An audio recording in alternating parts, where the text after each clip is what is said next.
الرحمن الرحیم۔ آپ دیکھ رہے ہیں کہ نیوز ایچ ٹی۔ میں ہوں کرن ارشاد۔ خبر شامل کرتے ہیں ساہیوال سے۔ ساہیوال سے ہمارے نمائندہ خصوصی سعید وجاہت علی شاہ کی رپورٹ کے مطابق ساہیوال بلدیہ ہال میں حضرت امام حسین علیہ السلام کانفرنس امامیہ آرگنائزیشن کے زیر اہتمام منعقد کی گئی، جس کے مہمان خصوصی ضیاء اللہ شاہ بخاری، شیخ اعجاز احمد رضا، سبطین سبزواری، سجاد نقوی، شاہد ترمیزی، میاں رحمت اللہ بٹو، میاں اظہر و دیگر احباب موجود تھے۔ اس موقع پر شیخ اعجاز احمد رضا نے خطاب میں کہا، محفل منانے میں آپ کے ساتھ ہیں، اور جو لوگ اس مشن کے آگے رکاوٹ ہیں، ہم نے مل کر مقابلہ کرنا ہے۔ ہم نے وہ امام کے ماننے والے ہیں جس نے امت کو خون سے بچانے کے لیے حج کے احرام کو عمرے میں تبدیل کر کے کربلا میں تشریف لے گئے تھے۔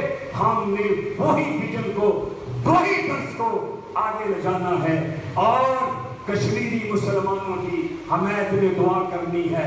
میں حکومت پاکستان کی جو بات ابھی جاری ہے کہ ہم تعلیم کی ریفارمز کرنا چاہتے ہیں، کریں، مگر ایک یونیورسٹی کا نام سیدنا علی اکبر بھی رکھ دیا جائے، علی اصغر بھی رکھ دیا جائے، اور محمد بھی رکھ دیا جائے۔